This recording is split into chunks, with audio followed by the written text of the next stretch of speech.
Nah ya. Bismillah. Assalamualaikum warahmatullahi wabarakatuh. Innal hamdalillah nahmaduhu wa nasta'inuhu wa nastaghfiruh wa natubu ilayh wa na'udzu billahi min shururi anfusina wa min sayyiati a'malina.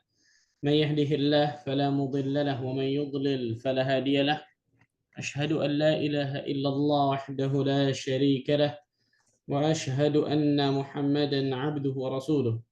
Salawatullahi wa salamuhu alaihi نبينا وحبيبنا محمد صلى الله عليه وعلى آله وصحبه وسلم. قال الله تعالى في كتابه الكريم: يا أيها الذين آمنوا اتقوا الله حق تقاته ولا تموتن إلا وأنتم مسلمون. أما بعد. Ikhwatul iman, rahimani wa rahimakumullah, saudara-saudariku sekalian yang semoga Allah Azza wa Jalla selalu memberikan keberkahan bagi kehidupan antum semua.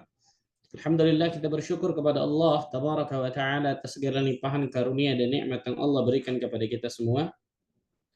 Sehingga pada kesempatan yang berbahagia ini, Allah Tabaraka wa Ta'ala masih terus melimpahkan berbagai macam nikmat karunia kepada diri kita semua, sehingga kita dapat melanjutkan mabahas rutin kita, kajian rutin kita tentang kitab Al-Bahr Ar-Ra'iq fi Zuhdi war-Raqa'iq, kitab tentang tazkiyatun nufus, kitab tentang penyucian jiwa, pembersihan hati, karya dari Syekh Dr. Ahmad Farid hafizahullah taala.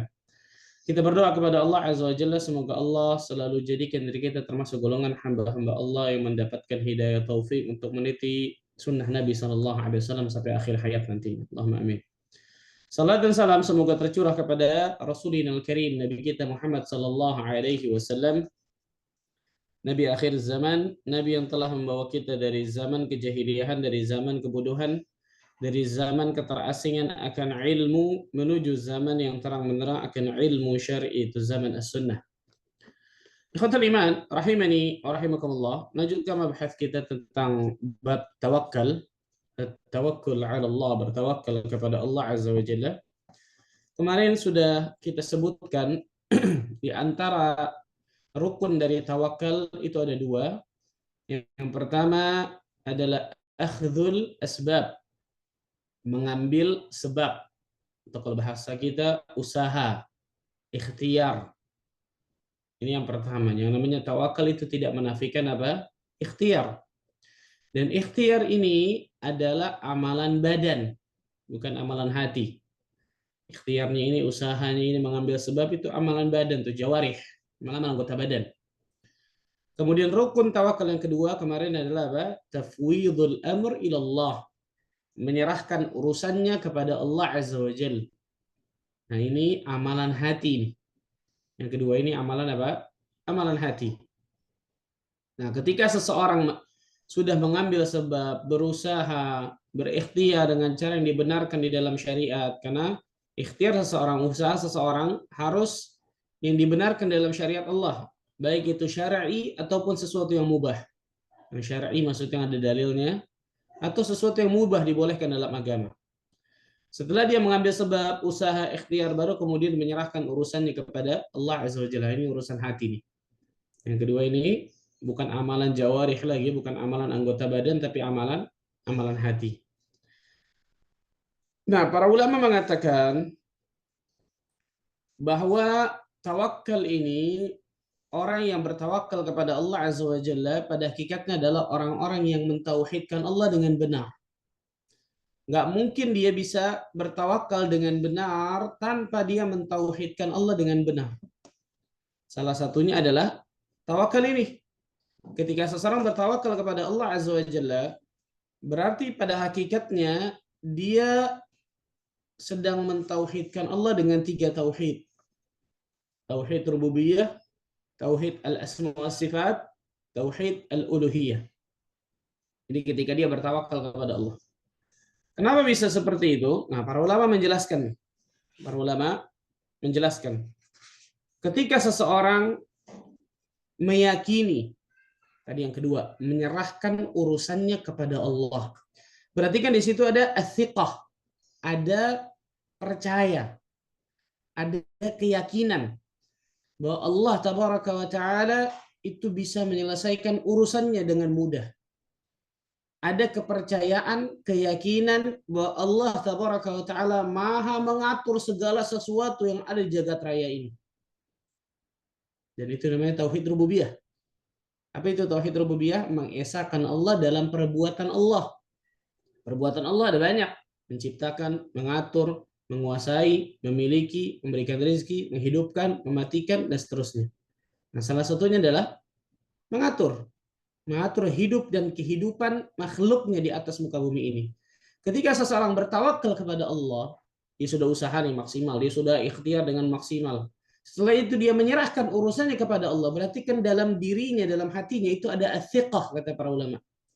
Ada kepercayaan, ada keyakinan bahwa Allah Tabaraka wa Ta'ala maha mengatur dengan sempurna seluruh jagat raya ini, seluruh alam ini. Apalagi cuma masalah saya yang kecil. Betul ya? Kalau Allah Azza wa Jalla mengatur matahari, bulan, bumi, lautan, makhluknya seluruhnya, apalagi cuma kita, makhluk yang kecil. Sangat mudah bagi Allah Azza wa Jalla. Berarti pasti seseorang meyakini dan mempercayai Allah Tabaraka wa Ta'ala maha mengatur, maha menguasai, dan seterusnya. Ini yang saya katakan tadi, para ulama menyebutkan orang yang bertawakal kepada Allah, mau tidak mau pasti orang tersebut orang yang mentauhidkan Allah Tabaraka wa Ta'ala. Salah satunya ini nih, tauhid rububiyah. Dia meyakini bahwa Allah Azza wa Jalla maha mengatur alam semesta, subhanallah. Allah Tabaraka wa Ta'ala berfirman dalam surat Yasin ayat 82. Innama amruhu idza arada syai'an ay yaqula lahu kun fayakun. Sesungguhnya urusannya apabila dia menghendaki sesuatu, maka dia hanya berkata kun, jadilah, maka jadilah sesuatu tersebut. Allahu akbar, subhanallah. Nah, gak mungkin seseorang dapat bertawakal kepada Allah kecuali dia benar-benar memahami tentang tauhid rububiyah. Allah Azza wa Jalla Al-Khaliq, Maha Pencipta, Al-Mudabbir, Maha Mengatur, Al-Malik, Maha Menguasai, Al-Qadir, Maha Kuasa atas segala sesuatu, baru dia bisa bertawakal dengan benar. Makanya Sa'id bin Jubair mengatakan at-tawakkul jima'ul iman. Tawakal itu adalah keimanan secara utuh, keimanan secara keseluruhan, subhanallah. Wahab bin Munabbih mengatakan al-ghayatul quswa at-tawakkul. Tujuan paling tinggi itu tawakal kepada Allah. Makanya tawakal ini ibadah yang paling the best, yang luar biasa. Salah satu ibadah yang luar biasa tingginya. Paling top, luar biasa tawakal ini. Imam Hasan al-Basri rahimahullah ta'ala mengatakan inna tawakkul al-'abdi 'ala rabbih an ya'lama anna Allah huwa thiqatuhu. Rasa tawakal seorang hamba kepada Allah adalah pengetahuan dan keyakinannya bahwa Allah Azza wa Jalla tempat bertumpu dan kepercayaannya. Allahu Akbar. Lihat nih. Dia yakin, dia mengetahui bahwa Allah Azza wa Jalla tempat bertumpu dan tempat mempercayai dirinya. Nah, ini yang pertama, thiqah. Dari tafwidul amr ila Allah, menyerahkan urusannya kepada Allah, itu amalan hati, itu akan menimbulkan athiqah, kata para ulama. Menimbulkan percaya atau yakin. Kemudian juga ini tauhid rububiyah nih. Ini tauhid rububiyah yang pertama. Yang kedua, tauhid al-asma' was sifat. Tauhid tentang asma' was sifat, mengimani bahwa Allah Tabaraka wa Ta'ala mempunyai nama-nama dan sifat-sifat yang maha sempurna. Tidak ada makhluk satupun yang nama-namanya dan sifat-sifatnya sesempurna Allah Azza wa Jalla. Itu tauhid asma' was sifat. Nah, ketika kita memahami tauhid asma' was sifat, contoh As-Sami', Allah maha mendengar. Al-Alim, Allah maha mengetahui. Ar-Rahman, Ar-Rahim, Allah maha pengasih, maha penyayang. Al-Latif, Allah yang maha lembut. Al-Khabir, Allah yang maha mengetahui dengan terperinci pengetahuan tersebut. Nah, maka orang akan timbul husnudzan. Nah, berbaik sangka kepada Allah Azza wa Jalla sehingga dia bisa bertawakal kepada Allah dengan benar. Di sini tauhid al-asma wa sifatnya di sini nih. Maka sekali lagi saya katakan, orang yang bertawakal kepada Allah dengan benar ya, orang bertawakal kepada Allah dengan benar, maka otomatis insyaallah taala tauhidnya itu benar, tauhid itu baik, tauhid itu kuat. Tadi masalah tauhid apa? Yang pertama tauhid rububiyah. Dia pasti meyakini Allah Azza wa Jalla maha mengatur jagat raya ini, maha menguasainya, maha segala-galanya, bisa mengatur segalanya dalam urusan makhluknya, subhanallah. Yang kedua ini, maka dari yang pertama tadi timbul apa? Athiqah, kepercayaan. Kalau yang kedua ini Dari tauhid asma sifat ini, dia meyakini Allah Maha mendengar, Allah Maha pengasih penyayang, Allah Azza wa Jalla Maha mengetahui, Allah Maha lembut, bahkan pengetahuan secara terperinci, akan timbul husnudzan. Yang kedua nih. Kalau tadi yang pertama thiqah, percaya, yang kedua husnudzan. Akan timbul husnudzan, berbaik sangka kepada Allah Azza wa Jalla, dengan itu tawakalnya akan benar. Dengan itu tawakalnya akan benar pasti, subhanallah. Nah, ini tauhid al-asma wa sifat. Nah, pelaksanaan tawakal tersebut, pelaksanaan tadi itu meyakini Allah yang mengatur alam semesta, meyakini Allah Maha mendengar, Maha mengetahui, sehingga dia berhusnudzan kepada Allah Azza Jalla. Pelaksanaan ini nih, pelaksanaan seperti ini tauhid al-uluhiyah. Nah, pengaplikasian seperti ini, pelaksanaan tawakal seperti ini praktek dari tauhid uluhiyah. Sehingga nggak boleh seseorang memalingkan tawakal ini kepada selain Allah. Betul ya? Subhanallah. Makanya tiga-tiganya ada di dalam tawakal. Tiga tauhid ini ada di dalam tawakal kepada Allah. Kita pelajari masalah tauhidnya nih. Selain kita belajar masalah adab dan akhlaknya, masalah tazkiyatun nufusnya tawakal, kita belajar masalah tauhidnya nih. Bagaimana keistimewaan dari tawakal ini? Jadi tawakal itu kombinasi dari perealisasian tiga tauhid tadi. Kombinasi dari perealisasian tiga tauhid tadi. Tauhid rububiyah, tauhid al-asma wa sifat, dan tauhid al-uluhiyah. Maka tawakal ini merupakan ibadah yang sangat agung, sangat besar. Sehingga dilarang keras orang memperuntukkan tawakal ini kepada selain Allah. Nah, perhatikan. Karena banyak orang di luar sana bertawakal tapi dengan tawakal yang salah. Bertawakal dengan tawakal yang salah. Ini dulu nih. Jadi pembahasan kita bahwa orang bertawakal kepada Allah, maka bisa dikatakan tauhidnya juga harus benar, baru tawakalnya benar. Karena otomatis itu berhubungan antara tawakal kepada Allah dengan benar dengan tauhid yang benar. Jadi saya ulang, tawakal kepada Allah pasti itu perealisasian dari kombinasi tiga tauhid, rububiyah, asma sifat, uluhiyah. Rububiyah dari mana? Dia meyakini Allah Azza wa Jalla al-mudabbir, misal, Maha mengatur alam semesta. Kalau urusannya itu sangat luar biasa mudah bagi Allah untuk menyelesaikan urusannya. Karena Allah Azza wa Jalla dengan mudah mengatur seluruh jagat raya ini. Maka akan timbul athiqah, kepercayaan dan keyakinan kepada Allah, dan itu tauhid rububiyah. Tauhid al-asma sifat, dia meyakini Allah Maha mendengar, Allah Maha mengetahui, Allah Azza wa Jalla Maha mengetahui dengan pengetahuan terperinci, Maha halus, Maha rahman, rahim, dan seterusnya. Maka dengan itu akan muncul husnudzan, berbaik sangka kepada Allah, sehingga tawakalnya akan benar. Nah, pelaksanaan dari itu semua tuh meyakini Allah Maha mengetahui, meyakini Allah Azza wa Jalla Maha mengetahui, Maha mengatur, dan seterusnya. Pelaksanaan itu tauhid uluhiyah. Itu mengesahkan Allah dalam beribadah kepada Allah, perbuatan kita nih, perbuatan makhluk. Maka itu yang menjadikan tawakal ini adalah ibadah yang sangat luar biasa besar, Masya Allah. Dan kita nggak bahas tentang kelompok-kelompok yang menyimpang tentang masalah tawakal ini, karena itu pembahasan masalah tauhid, bukan pembahasan masalah kita nggak masuk ke ranah itu. Kita akan sebutkan juga tentang tawakal yang salah. Nah, tawakal yang salah. Jadi ada tawakal yang benar, ada tawakal yang salah. Tawakal yang benar tadi itu menggabungkan dua hal. Akhdhul asbab, mengambil sebab, usaha, ikhtiar. Yang kedua, tafwidul amr ilallah, menyerahkan urusannya kepada Allah. Ketika seorang menyerahkan urusannya kepada Allah, dia meyakini Allah Maha mengatur diri, mengatur kehidupannya, mengatur jagat raya ini, sehingga timbul kepercayaan. Dia Maha husnudzan kepada Allah Azza wa Jalla yang Maha kuasa atas segala sesuatu, Maha mendengar, Maha mengetahui, sehingga tawakalnya benar. Realisasiannya tauhidnya benar. Nah, sekarang ada orang-orang yang bertawakal dengan tawakal yang salah. Ada 4 jenis tawakal yang salah, kata para ulama. Ada 4 jenis tawakal yang salah.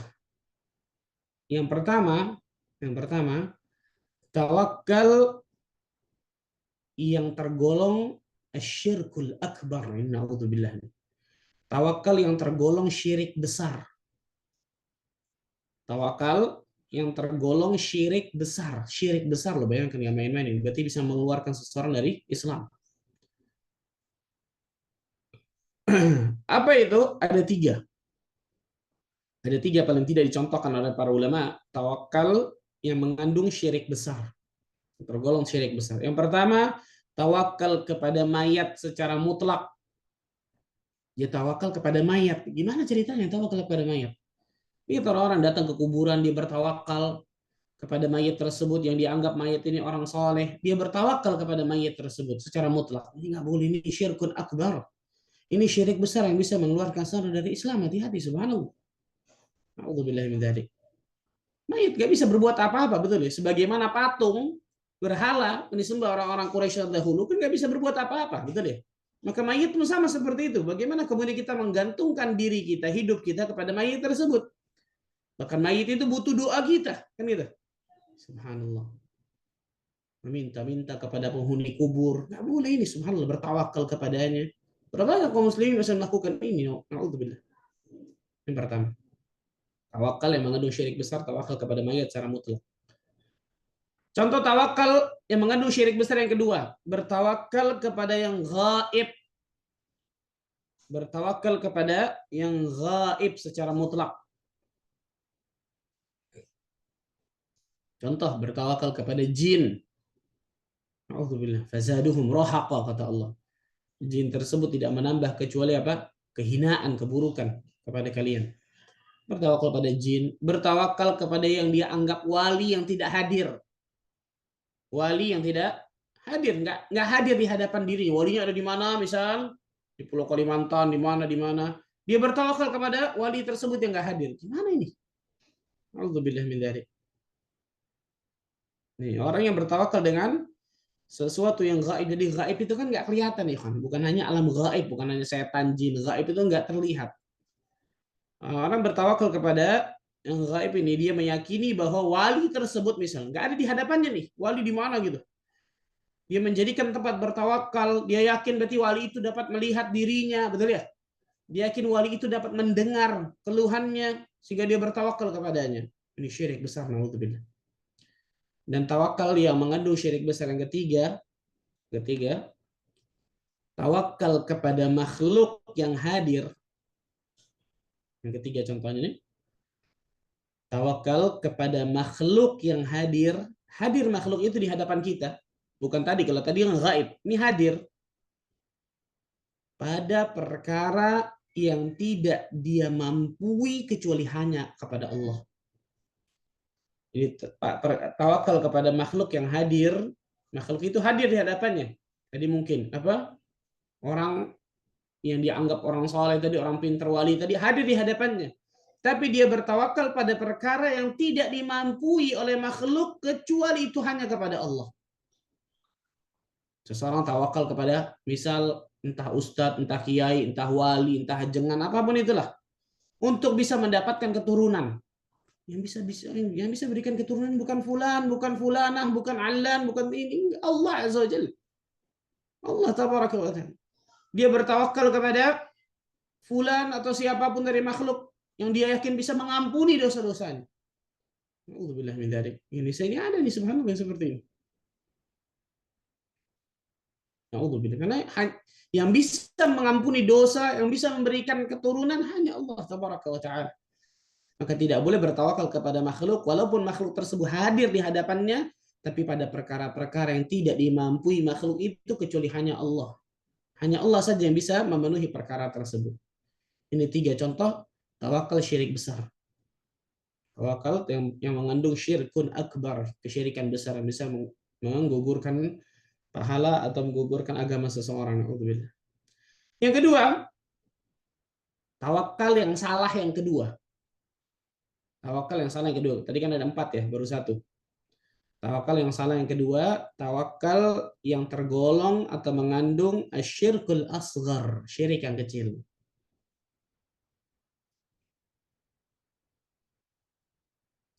Tawakal pada tawakal yang tergolong atau mengandung syirkun asghar, syirik kecil.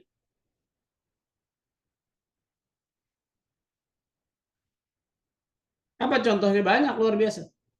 Bertawakal kepada sebab contohnya. Nah, dia bertawakal kepada sebab. Bukan kepada Allah, tapi kepada sebabnya. Contoh, dia bertawakal kepada makhluk yang memang mampu makhluk tersebut membantunya, tapi dia menyandarkan hatinya sepenuhnya kepada makhluk itu, bukan kepada Allah. Itu kepada sebab namanya tuh. Makhluk ini mampu bantu kita tuh, tapi hatinya benar-benar bersandar sepenuhnya kepada makhluk ini nih. Contoh, waduh, kalau bukan bos saya yang ngasih kerjaan saya, dari mana saya dapatkan rezeki? Allahu Akbar. Dia yakin Allah, dia bersandar kepada apa? Bersandar kepada bosnya. Kalau bosnya bukan yang berikan gaji kepada saya, nggak bisa saya dapat rezeki. Ini bertawakal kepada sebab. Salah ini. Nggak boleh, subhanallah. Walaupun mungkin benar kalau bosnya nggak tanda tangan, gajinya nggak cair. Tapi nggak boleh hatinya bersandar sepenuhnya kepada bosnya tersebut. Bersandarlah hanya kepada Allah tabaraka wa ta'ala. Bosnya ini hanya sebab dia dapatkan rezeki. Nggak boleh dijadikan tujuan utama bosnya tersebut. Sakit misal, datang ke dokter. Wah, datang ke dokter ini nih, pasti sembuh. Tanpa dia sadari bertawakal kepada dokter tersebut, dia menyandarkan seluruh hatinya kepada dokter tersebut. Kalau datang ke dokter itu, sembuh. Minum obat ini nih, cesplong, luar biasa pasti. Luar biasa nih. Dia nggak katakan dengan lisannya, tapi dia yakin, dia katakan dengan hatinya nih, dia yakini dengan hatinya. Maka tadi itu, akhdul asbab, mengambil sebab itu amalan jawari anggota badan. Tapi kalau apa? Tafwidul amr ilallah, menyerahkan urusannya kepada Allah, itu amalan hati. Amalan hati. Hatinya dia meyakini, bersandar kepada tadi dokter. Oh, ini pasti menyembuhkan saya nih. Dokter hebat, luar biasa, pintar dan seterusnya. Obat ini mahal, bagus, luar biasa. Tidak boleh dia bersandar kepada sebab. Menyandarkan seluruh hatinya kepada makhluk, tidak boleh. Asyirkul asghar, ini syirik kecil. Dan ingat ya, syirik kecil bukan dosa kecil, dosa besar luar biasa. Menempati dosa yang atas tuh, syirik besar, syirik kecil, baru dosa-dosa besar yang lain di bawahnya. Dosa besar nggak main-main, luar biasa. Berapa banyak orang zaman sekarang tuh bertawakal kepada pimpinannya, bertawakal kepada pejabat, bertawakal kepada orang yang kaya, bertawakal kepada orang yang pintar, bertawakal macam-macam. Tadi itu. Oh, yang penting sembuh dah Pak Ustadz deh. Gitu. Yang penting yang penting sembuh, berobat halal haram, yang penting sembuh. Nggak boleh, subhanallah. Subhanallah, perhatikan baik-baik. Yang ketiga, bentuk tawakal yang salah kata para ulama, tawakal yang kurang sempurna. Tawakal yang kurang sempurna. Tawakal yang kurang sempurna. Apa ini tawakal yang kurang sempurna? Bertawakal pada hanya sebagian saja, tapi tidak pada sebagian yang lain. Contoh, bertawakal hanya dalam masalah duniawi saja, tapi tidak bertawakal ketika dia beribadah kepada Allah. Nah, ini kurang sempurna nih, karena kebanyakan kita bertawakal masalah apa coba? Rizki, karir, jabatan, jodoh, keturunan, dan seterusnya, betul ya? Tapi ketika kita sholat, haji, umrah, dakwah, ibadah yang lain, itu harus tawakal kepada Allah. Kalau nggak mungkin kita bisa ibadah kepada Allah Azza wa Jalla.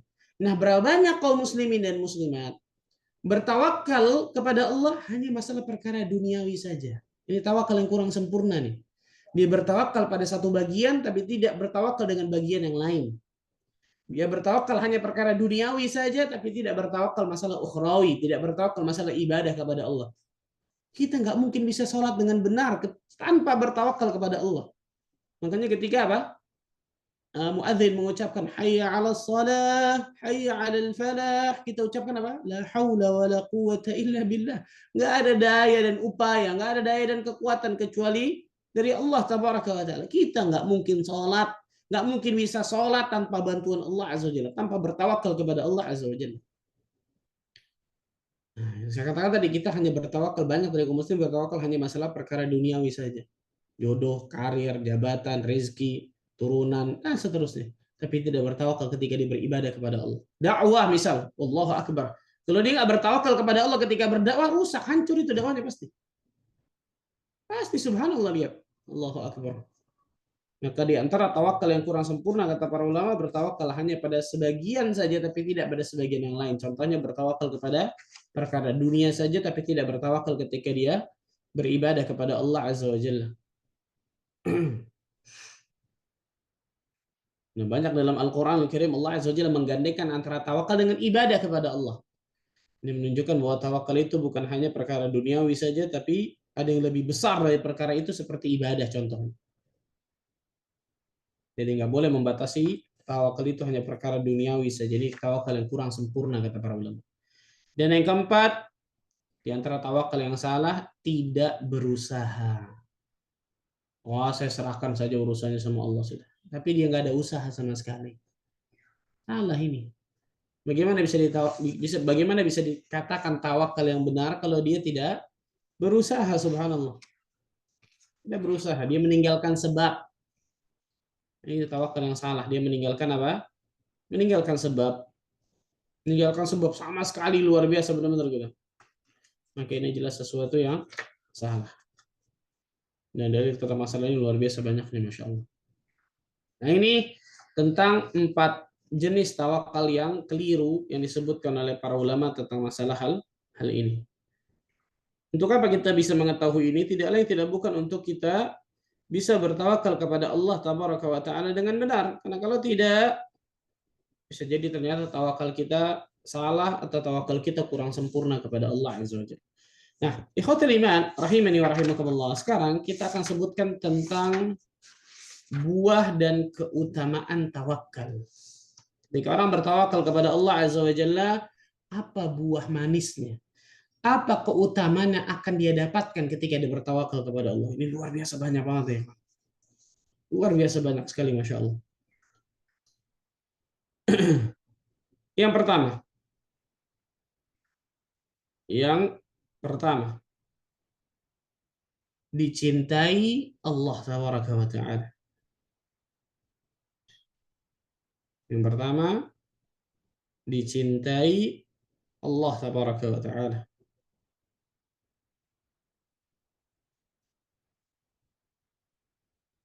Allah Azza wa Jalla berfirman di dalam surat Ali Imran ayat 159.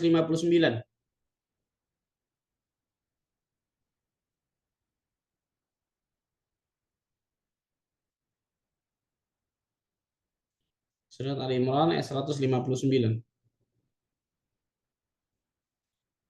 فبما رحمة من الله لنت لهم ولو كنت فظا غليظ القلب لانفضوا من حولك.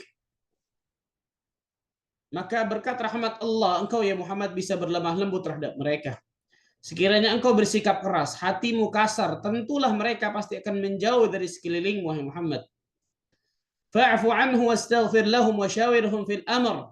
Karena itu maafkanlah mereka, mohonkanlah ampunan untuk mereka dan bermusyawarahlah dengan mereka dalam urusan itu. Fa idza azamta fatawakkal 'ala Allah. Apabila engkau telah membulatkan tekad, berazam, bertekad kuat, fatawakkal 'ala Allah, maka bertawakal kepada Allah. Bertawakallah kepada Allah. Innallaha yuhibbul mutawakkilin. Ini syahid bahasan kita yang ujung ini. Sesungguhnya Allah mencintai orang-orang yang bertawakal kepada Allah. Allahu akbar. Allahu akbar. Jadi orang-orang yang bertawakal kepada Allah Tabaraka wa Ta'ala, Allah Azza wa Jalla akan cintai orang tersebut. Bagaimana enggak dicintai? Tadi itu. Mereka mentauhidkan Allah dengan 3 tauhid secara sekaligus, betul ya? Rububiyah, asma wa sifat, uluhiyah. Maka jelas orang yang bertawakal kepada Allah dengan benar, bahkan sepenuhnya hatinya benar-benar bertawakal kepada Allah, Allah pasti cintai dirinya. Allah pasti mencintai dirinya. Allahu akbar. Ini keistimewaan besar dari apa? Tawakal kepada Allah Tabaraka wa Ta'ala. Yang kedua, keutamaan atau buah manis yang kedua dari tawakal. Selalu dicukupi oleh Allah. Selalu dicukupi oleh Allah. Kalau orang bertawakal kepada Allah Azza wa Jalla, maka Allah Azza wa Jalla akan selalu berikan kecukupan bagi dirinya. Kecukupan ini macam-macam ya. Seorang hamba yang bergantung kepada Allah, Allah Tabaraka wa Ta'ala pasti akan berikan kecukupan kepadanya. Allah Azza wa Jalla berfirman di dalam surat At-Talaq ayat ketiga, tengah-tengah ya. Dari kata-kata wa may yatawakkal 'ala Allah fa huwa hasbuh. Barang siapa yang bertawakal kepada Allah Azza wa Jalla, niscaya Allah akan mencukupi kebutuhannya. Allah akan cukupi semua keperluannya. Subhanallah, Allahu akbar.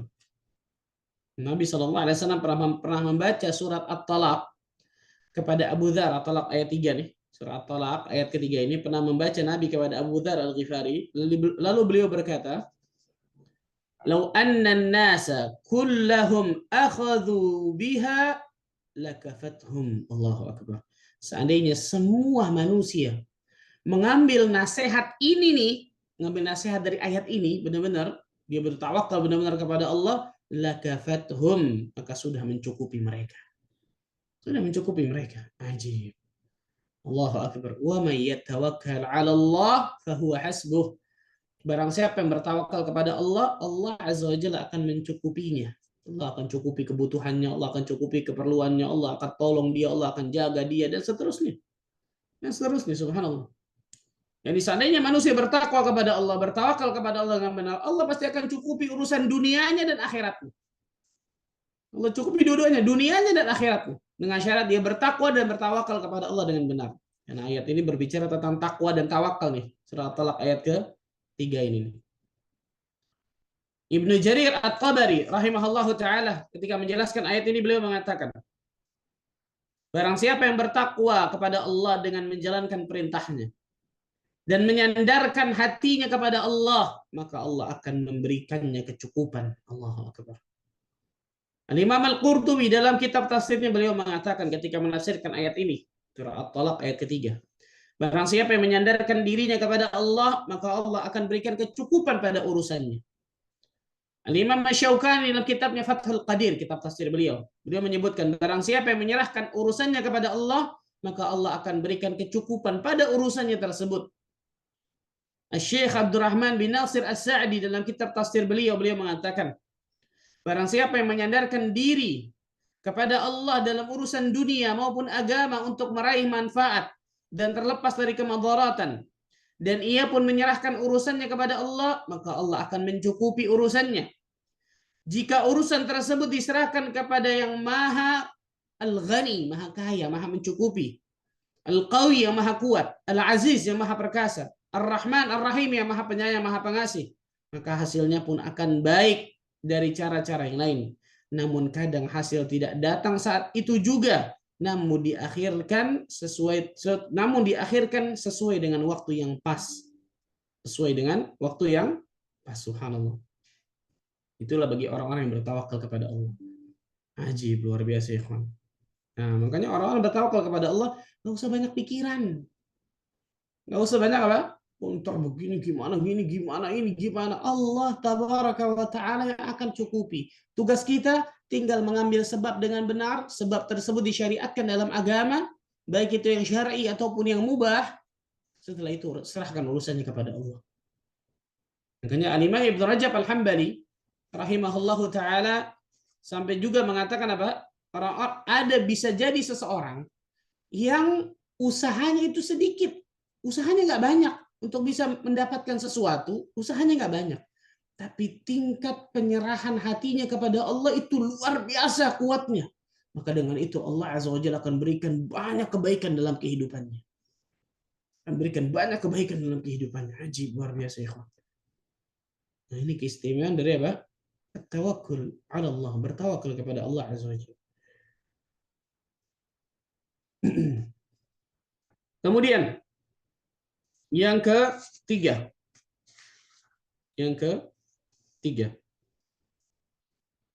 Keutamaan dari tawakal adalah melapangkan rizki. Kalau tadi dicukupkan segala keperluannya, segala kebutuhannya baik dunia atau akhirat, kalau ini melapangkan apa? Rizki. Melapangkan rizki. Hadis yang sahih yang diriwayatkan Imam At-Tirmidzi, Imam Ahmad disahihkan oleh Syekh Al-Albani rahimahullahu taala dari Umar bin Khattab radhiyallahu anhu, "Lau annakum tatawakkaluna 'ala Allahi haqqa tawakkulih la razaqakum kama yarzuqut tayr taghdu himasa wa taruhu bitana. Seandainya kalian bertawakal kepada Allah dengan sebenar-benar tawakal, maka kalian akan diberikan rizki sebagaimana burung diberikan rizki. Bagaimana burung diberikan rizki? Taghdu himasa wa taruhu bitana. Pergi pagi hari dalam keadaan perutnya kosong, pulang sore hari dalam keadaan perutnya terisi penuh. Allahu Akbar. Burung ketika keluar dari sarangnya, lihat keluar dari sarangnya, berarti apa? Yang namanya tawakal tidak menafikan ikhtiar. Tawakal harus ada usahanya di situ, walaupun sedikit kan gitu. Keluar dari sarangnya. Ketika burung itu keluar dari sarangnya, tidak tahu mau kemana, tidak tahu mau dapat apa. Bayangkan ya. Coba bayangkan kalau manusia keluar dari rumahnya, nggak tahu nih mau kemana, nggak tahu mau dapat apa. Tapi hati yakin, saya pasti dapat rezeki kalau saya berusaha dengan benar. Burung gitu tuh, keluar dari sarangnya, nggak tahu mau kemana, nggak tahu mau dapat apa. Tapi yakin, sih yakin-yakinnya, Allah akan berikan rezeki kepadanya. Apa itu? Pergi kosong perutnya, pulang selalu terisi penuh. Bahkan bisa memberikan kepada keluarganya. Allahu Akbar. Manusia zaman sekarang kerjaannya jelas, dagangnya jelas, kan gitu. Masih takut akan rezeki. Masih takut akan, wah gimana ntar kurang ini dan seterusnya. Akhirnya apa? Mengambil yang haram. Gak yakin akan rezeki sudah ditentukan, sudah dijamin oleh Allah Azza wa Jalla. Na'udzubillah min dzalik. Allahu Akbar. Perhatikan rezeki yang Allah Azza wa Jalla berikan. Hadis yang lain diriwayatkan Imam At-Tirmidzi, Rasul sallallahu alaihi wasallam bersabda dari Abdullah bin Mas'ud, "Man nazalat bihi faqatun fa anzalaha bin nas, lam tusadda faqatuhu." Barang siapa yang ditimpa kefakiran, lalu dia mencari jalan keluar kepada manusia, dia mengadu-ngadu kepada manusia, dia minta-minta kepada manusia, cari jalan keluarnya bukan kepada Allah, tawakalnya bukan kepada Allah, maka niscaya kefakiran tersebut tidak akan tertutupi, tidak akan dihilangkan oleh Allah. وَمَنْ نَزَلَتْ بِهِ فَاقَةٌ فَأَنْزَلَهَا بِاللَّهِ فَيُوشِكُ اللَّهُ لَهُ بِرِزْقٍ عَاجِلٍ أَوْ آجِلٍ.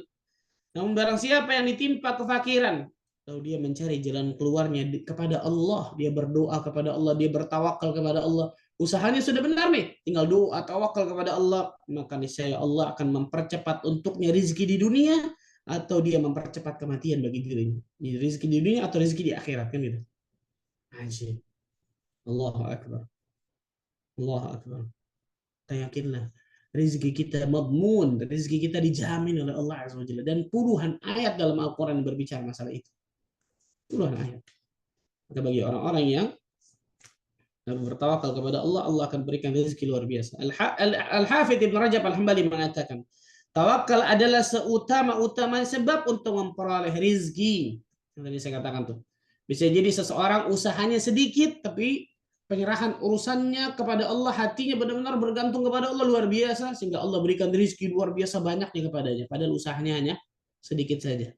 Dari mana itu? Dari tingkat kepercayaan hatinya, bergantung hatinya, husnudzan hatinya, tawakal hatinya kepada Allah Azza wa Jalla. Semakin tinggi, semakin luar biasa Allah berikan.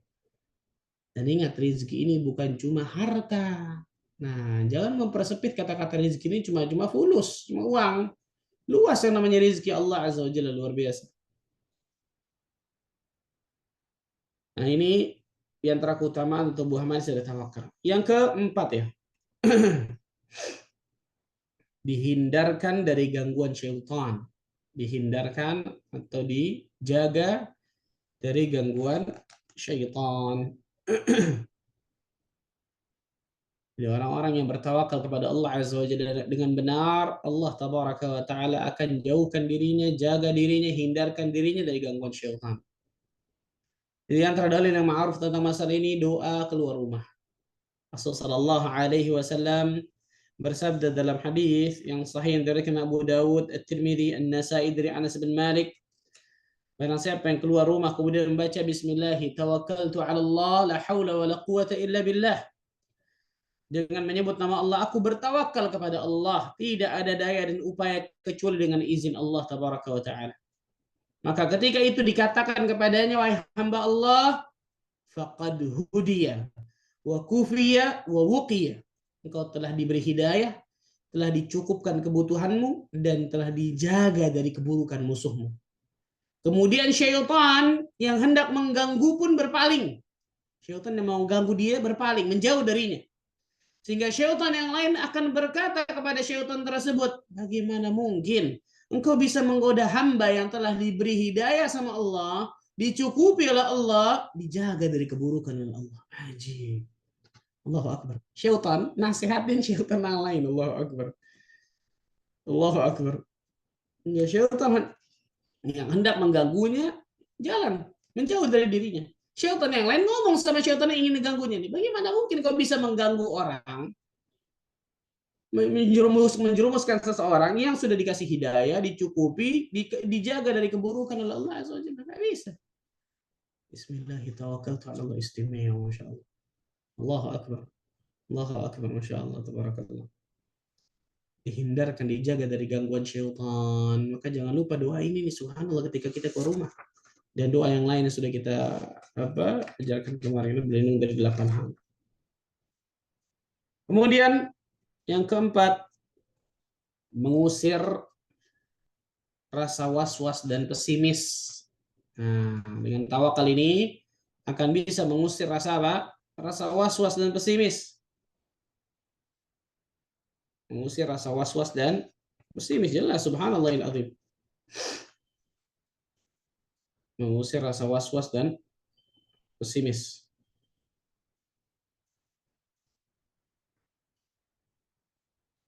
Apabila seorang hamba bertawakal kepada Allah Azza wa Jalla, maka perasaan was-was, takut berlebihan, pesimis itu akan hilang insya Allah. Dalam sebuah hadis yang diriwayatkan Imam At-Tirmidzi, Ibnu Majah, Abu Dawud disahihkan oleh Syekh Al-Albani rahimahullah taala dari Abdullah bin Mas'ud radhiyallahu taala anhu arda, Rasul sallallahu alaihi wasallam mengatakan at-tiyaratu minasy-syirk wa ma minna walakin Allah yudhibuhu bit-tawakkul. Tatayyur itu bagian dari syirik. Tatayyur ya, dari kata-kata tayr artinya burung. Menggantungkan nasibnya kepada sesuatu sebab. Mengkaitkan nasib sial itu kepada sesuatu. Orang dulu, orang jahil satu arah yang mereka inginkan, oh kita keluar, dapat rezeki banyak nih. Kalau satu arah yang mereka tidak inginkan, oh jangan keluar nih, kita dapat bala nih. Menggantungkan nasibnya kepada sebab, kepada burung tadi. Na'udzubillah min dzalik. Dan ini kesyirikan nih. Menggantungkan nasib atau nasib sial kepada sesuatu yang dia lihat, dia dengar, dia rasakan. Oh ada burung hantu nih, suara burung hantu. Oh dia mati nih, bentar lagi. Dari mana ini? Oh ini nih angka sial nih. Oh hari panas nih, bulan panas nih, jangan boleh nikah bulan Safar. Nggak boleh tanggal ini, harus hitung-hitungan nih. Namanya nggak boleh digabungkan. Berapa banyak kaum muslimin di Indonesia ini nih? Ini luar biasa betul ya. Teman saya seperti itu tuh. Nama dia sama nama calon istrinya dulu belum nikahi, digabungkan sama orang yang katanya ahli. Oh ini nggak boleh, harus ditambah dulu. Jadi nama teman saya ditambah lagi belakangnya, baru nikah. Apa ini? Menggantungkan nasib sial kepada hal-hal seperti ini. Alhamdulillah. At-tiyaratu syirkun. Ya, lihat gedung-gedung di Jakarta ini, angka 13, angka 4 nggak ada. Kenapa? Anggap sial. Nggak boleh, haram hukum syirik kecil ini. Dosa besar luar biasa. Na'udzubillah min dzalik. Rasul menyebutkan at-tiyaratu minasy-syirk. At-tayyur itu bagian dari kesyirikan. Wa ma minna. Siapapun di antara kita pasti pernah dihantui pertanda buruk dalam hatinya nih. Ini kata Nabi SAW nih. Wa ma minna. Di antara kita nih pasti syaitan masukkan tuh. Dalam hati kita itu pasti pernah dihantui pertanda buruk dalam hatinya. Wah ini kenapa nih ya? Ini apa ya? Pertanda buruk. Yudhibuhu walakin Allah yudhibuhu bitawakkul. Tetapi Allah menghapuskan, menghilangkannya dengan tawakal kepada Allah. Allahu Akbar. Nah, ada tuh was-was, takut, pesimis, hilang itu dengan tawakal kepada Allah Azza wa Jalla. Tawakal kepada Rabbul Alamin. Di sini keistimewaan dari tawakal yang luar biasa, Masya Allah. Bisa mengusir rasa was-was dan juga pesimis di dalam jiwa seseorang.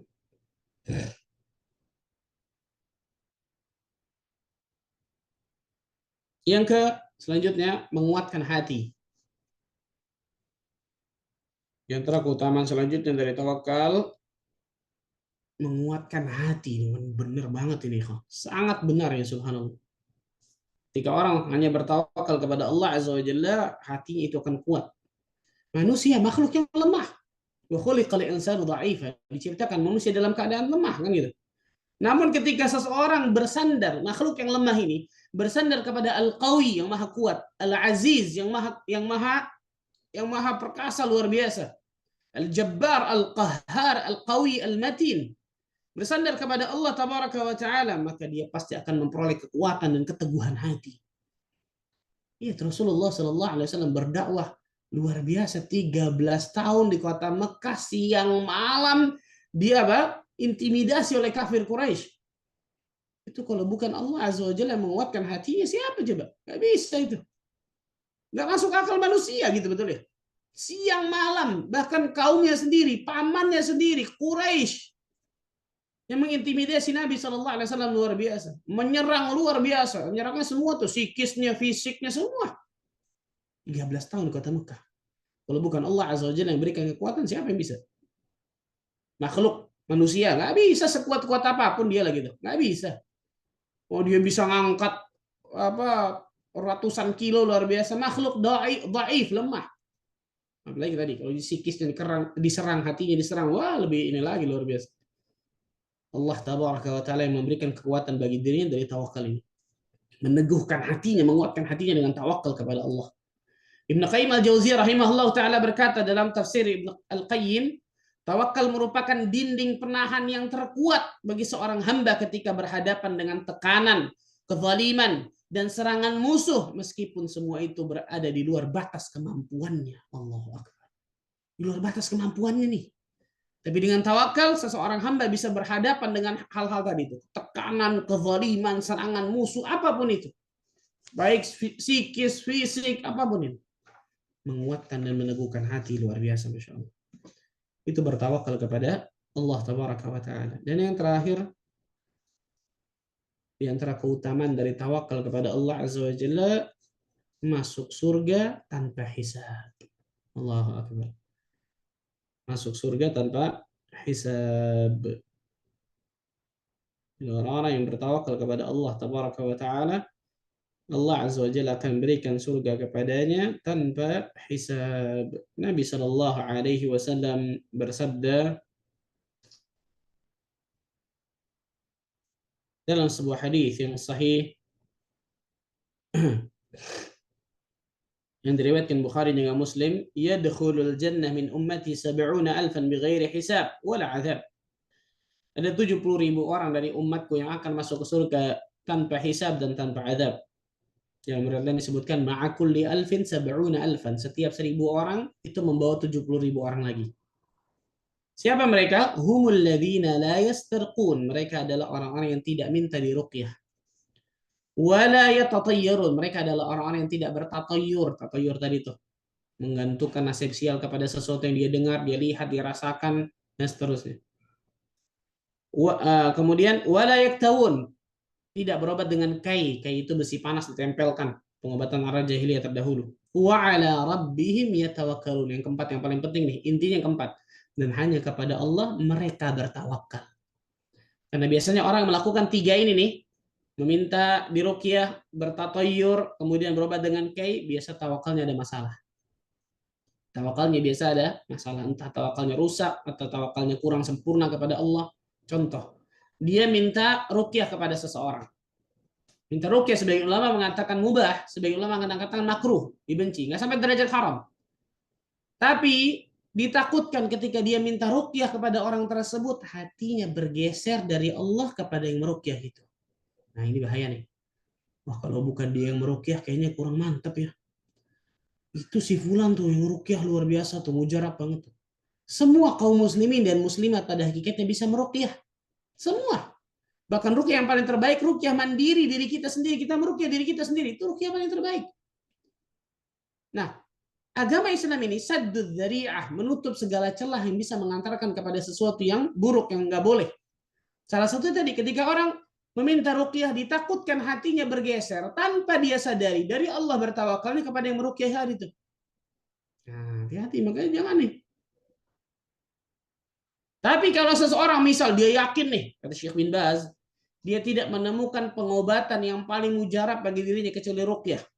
Dan dia yakin ketika dia meminta ruqyah kepada orang, hatinya sama sekali tidak goyah kepada tawakalnya kepada orang tersebut. Sebagaimana ketika dia datang ke dokter, hatinya bukan kepada dokter atau obat tersebut, tapi hanya kepada Allah. Pada saat itu dia boleh meminta ruqyah pada saat itu.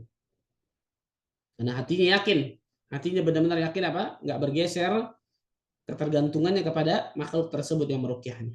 Nah, biasanya orang yang melakukan 3 hal ini, minta ruqyah, tatoyur, apalagi tatoyur, naudzubillah, berobat dengan kiai, biasanya tawakalnya ada sesuatu yang salah. Entah tawakalnya rusak, kurang sempurna, dan seterusnya. Maka inti dari hadis ini, ujung ini, wa ala rabbihim yatawakkalun, dan hanya kepada Allah mereka bertawakal, mereka akan dapatkan surga Allah azza wajalla. Allahu akbar. Allahu akbar. Mendengar itu, Ukasyah bin Mihsan langsung berdiri kepada Nabi SAW mengatakan, wahai Rasul sallallahu alaihi wasallam, doakan aku agar termasuk golongan tersebut. 70.000 orang tadi itu. Maka beliau membalas, engkau termasuk dari mereka. Seseorang sahabat lagi berdiri kemudian, ya Rasulullah, doakan aku agar aku masuk ke golongan tersebut. Sabaqaka biha Ukasyah, engkau telah terdahului oleh Ukasyah. Kedahuluan sama Ukasyah ibn Mihsan. Allahu akbar, radhiyallahu anhu jami'an, masyaallah. Hadis ini sahih dari Bukhari Muslim. Di orang-orang yang bertawakal kepada Allah, Allah sediakan surga tanpa hisab. Bayangkan. Allah sediakan surga tanpa hisab ketika dia bersandar hanya kepada Allah. Ketika dia bertawakal kepada Allah dengan tawakal yang benar. Nah, ini yang bisa saya sampaikan tentang masalah tawakal ini. Semoga Allah tabaraka wa taala jadikan dari kita termasuk golongan hamba-hamba Allah yang Allah karuniakan kepada diri kita tawakal yang benar, bukan tawakal yang salah, sehingga dengan itu kita bisa mendapatkan kebaikan dunia dan akhirat. Wallahu taala a'lamu bis-shawab. Silakan mungkin kalau ada yang mau bertanya. Insyaallah. Terima kasih Ustaz, jazakallah khair atas pemaparannya. Insyaallah sangat bermanfaat bagi kami. Sudah ada satu pertanyaan yang masuk Ustaz. Ya. Assalamualaikum warahmatullahi wabarakatuh. Izin bertanya Ustadz, apakah kehilangan atau tertipu itu adalah cara Allah memberi peringatan kepada mereka yang pelit atau kurang bersedekah, atau sebagai peringatan atas dosa yang pernah dilakukan? Mohon penjelasannya Ustadz, jazakallah khairan katsiran. Nah, yang pertama yang jelas, yang tahu itu ujian, yang tahu ujian tersebut itu tanda cinta Allah kepada hamba itu, atau bisa jadi teguran, atau bisa jadi naudzubillah azab di dunia sebelum di akhir. Yang tahu dengan pasti jelas Allah tabaraka wa taala. Yang tahu dengan pasti itu Allah azza wa jalla. Ketika Allah berikan ujian, cobaan, musibah kepada seorang hamba, bentuknya apa nih? Kan bisa macam-macam. Bisa jadi tanda cinta Allah kepada hamba itu. Nabi SAW bersabda, innallaha yuhibbu qauman ibtalahum. Sesungguhnya Allah ketika mencintai satu kaum, Allah uji mereka. Allah uji mereka. Berarti salah satu tanda cinta Allah kepada kaum tersebut, kepada hamba tersebut yang saleh, yang baik, yang bertakwa, Allah berikan ujian. Sehingga dengan ujian tersebut ya sabar, ridha akan takdir Allah, dapat lagi pahala, dan seterusnya. Dia bisa jadi ujian, cobaan, musibah itu tanda cinta Allah kepada orang tersebut. Satu. Bisa jadi juga teguran kepada orang tersebut agar dia kembali ke jalan yang benar. Dulunya Masya Allah bagus dan seterusnya, kemudian sempat hilang.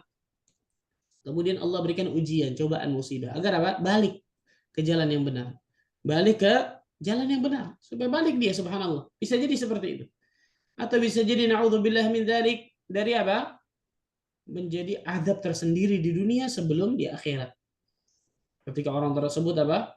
Jauh dari Allah, nggak bertakwa kepada Allah, nggak melaksanakan perintah Allah, bahkan selalu melaksanakan larangan Allah dan Rasulnya, sudah diingatkan, dinasihati, masih begitu dan seterusnya, Allah berikan apa? Musibah luar biasa kepadanya. Bisa jadi itu apa? Azab tersendiri terdahulu di dunia sebelum di akhirat. Firaun contohnya, betul ya. Qarun contohnya, di dunia dia azab dulu sebelum di akhirat. Nah, ini yang pertama yang saya katakan tadi, ini yang tahu dengan pasti hanya Allah Azza wa Jalla. Yang kedua, kata para ulama, bisa seseorang memperkirakannya dari mana? Dari khalfiyah. Dari sebelum dia dikasih ujian, cobaan, musibah tersebut, apakah dia termasuk orang yang bertakwa atau tidak kepada Allah? Nah, tadi itu ujian masalah harta, ujian apapun itu. Kalau sebelum Allah berikan ujian kepadanya, apakah dia orang bertakwa kepada Allah atau tidak? Menjalankan perintah Allah, menjauhi larangan Allah atau tidak? Atau selalu bandel akan perintah dan larangan Allah Azza wa Jalla, kan gitu. Jadi dilihat khalfiyahnya, dilihat belakangnya nih. Sebelum Allah kasih ujian, cobaan, musibah tersebut, apakah dia termasuk orang-orang yang bertakwa kepada Allah Azza wa Jalla atau tidak? Dan kita jangan kemudian menilai. Lebih ahsan kita jangan apa, oh itu kayaknya azab buat dia tuh karena dia pelit, karena dia macam-macam. Kita nggak tahu secara pasti itu ya. Akhirnya gara-gara itu hati kita terkotori gara-gara hal tersebut. Lebih baik kemudian doakan agar Allah berikan hidayah kepadanya, doakan agar Allah berikan kekuatan kepadanya, doakan semoga Allah berikan apa, tathbit, keteguhan, kekuatan bagi dirinya dan seterusnya, kan gitu. Itu lebih ahsan daripada kemudian menilai orang. Dan lebih bagus kemudian apa, melihat diri kita. Karena dikasih ujian cobaan bukan hanya orang, kita pun dikasih, dan semua makhluk Allah Azza wa Jalla di atas muka bumi ini. Diuji oleh Allah Azza wa Jalla di atas muka bumi ini. Sampai kapan? Sampai mati. Hatta mamat. Sampai mati, subhanallah. Maka jelas lebih ahsan ketika kita apa, menyibukkan dengan diri kita, aib kita, kekurangan kita, dosa kita, daripada kemudian orang lain. Ya tadi ketika kita dikasih ujian, cobaan, musibah, kita introspeksi dari kita. Allah, apa saja perintah-perintah Allah dan Rasul yang ternyata saya tinggalkan, saya nggak kerjakan. Apa saja larangan-larangan Allah dan Rasul yang ternyata saya malah langgar larangan tersebut, saya kerjakan larangan itu. Bagi diri kita nih, itu lebih bagus banget, Masya Allah. Itu dapat menjadikan seseorang apa, bertakwa kepada Allah Tabaraka wa Ta'ala. Allah a'lam. Pertanyaan berikutnya, Bismillah, Assalamualaikum warahmatullahi wabarakatuh. Assalamualaikum Ustadz Ahmad. Izin bertanya, bagaimana bila seseorang muslimah sarjana dan memilih di rumah?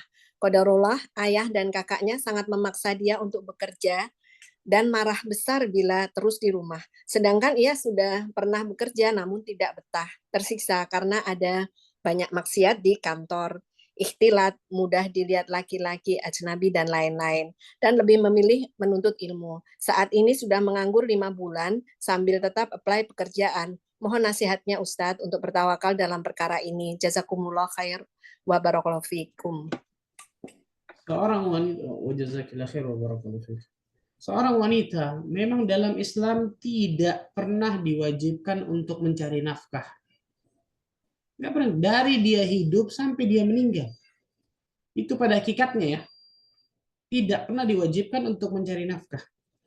Ketika dia lahir, sampai dia balik, bahkan sampai dia menikah misal. Orang tuanya yang wajib untuk memberikan apa? Memberikan nafkah kepadanya. Ketika dia sudah menikah, suaminya yang wajib memberikan nafkah kepadanya. Ketika misal terjadi sesuatu pada suaminya, entah itu perceraian, entah itu meninggal misalnya, maka baitul mal dari apa, negara yang wajib menanggungnya, kan gitu. Jadi sebenarnya seorang wanita nggak ada kewajiban sama sekali dari dia lahir sampai dia hidup untuk mencari nafkah. Makanya seorang wanita itu bukan tulang punggung, tapi tulang rusuk. Tulang punggung itu laki-laki. Ar-rijalu qawwamuna 'alan nisa bima faddalallahu ba'dahum 'ala ba'd wa bima anfaqu min amwalihim. Salah satu kelebihan laki-laki, wa bima anfaqu min amwalihim, karena nafkah yang mereka berikan. Jadi apa, pada hakikatnya memang apa? Seorang wanita bukan jadi tulang punggung tapi tulang rusuk. Tapi yang jadi masalah zaman sekarang, nah ini yang jadi masalah nih. Bergesernya, jauhnya kaum muslimin dari agama yang benar. Ini yang menjadikan nih. Harus kerja. Terus sarjana buat apa? S1, S2 buat apa kalau nggak ini? Harus kerja. Bahkan nanti harus kerja supaya nggak diatur-atur oleh suami. La ilaha illallah Muhammad Rasulullah. Salah satu propaganda musuh-musuh Islam kepada Islam, salah satunya adalah menghilangkan peran ibu di dalam keluarga. Malu tuh jadi kerjanya apa? Ibu rumah tangga. Ya, ibu rumah tangga doang. Malu tuh, naudzubillah min dzalik. Padahal itu luar biasa itu, ikhwan. Para akhwat apa? Luar biasa itu ibu rumah tangga. Berapa banyak para ulama terdahulu, orang-orang saleh terdahulu lahirnya dari mana? Ibunda-ibunda yang salihah. Ibunda Imam Malik, ibunda Imam Ahmad, ibunda Imam Bukhari, ibunda Imam Syafi'i, ibunda Imam Nawawi. Wah, luar biasa, Masya Allah. Ini malu dikatakan ibu rumah tangga. Malu, nggak ada malu itu. Nggak semua orang Allah berikan taufik untuk bisa itu tuh. Betul ya? Nggak semua orang Allah berikan taufik untuk bisa menjadi ibu rumah tangga. Istimewa itu, luar biasa, Masya Allah. Dan pahala besar luar biasa, tonggak dalam apa, membuat generasi Islam itu luar biasa, ibunda-ibunda yang saleh luar biasa, Masya Allah. Maka subhanallah, bergesernya apa? Bergesernya mindset, paradigma manusia kaum muslimin terutama itu sudah jauh dari al-haq, dari kebenaran, dari fitrah. Nah, saya jelaskan dulu awalnya masalah ini, kan gitu. Dan apa yang dikatakan benar banget. Tapi benar banget, subhanallah. Ketika di perkantoran misal, ikhtilat laki-laki perempuan gak ada batas, ini, itu, dan seterusnya. Allahu Akbar. Benar ya? Berapa banyak perselingkuhan, perzinahan terjadi di kantor kayak gitu. Tergantung kayak gitu. Karena nggak ada sama sekali batasan. Bebas luar biasa ikhtiar laki-laki perempuan seperti biasa udah. Kayak nggak ada apa-apa. Nah subhanallah teman saya sampai cerita apa? Oh itu biasa Ustaz. Di satu lantai misalnya satu lantai lantai 7, lantai 8, lantai berapa nih? Biasa nih si fulan sama fulana. Ini tahu sama tahu tuh satu lantai itu. Jangan diganggu ya ini nama ini. Padahal di rumahnya sudah ada suami, sudah ada istri. Ketika syariat Allah dan Rasulnya dilanggar, pasti di dalamnya banyak apa kemungkaran dalamnya. Biasa itu. Teman saya sampai Allah, Ustaz saya apa keluar aja dari kantor ya? Jangan kenapa nih? Kayak gini Ustaz, subhanallah orang cerita duduk depan saya, oh saya tadi kemarin saya habis jalan sama si fulan, check in di hotel ini, biasa kayak nggak ada dosa nggak ada apa Ustaz, bayangkan.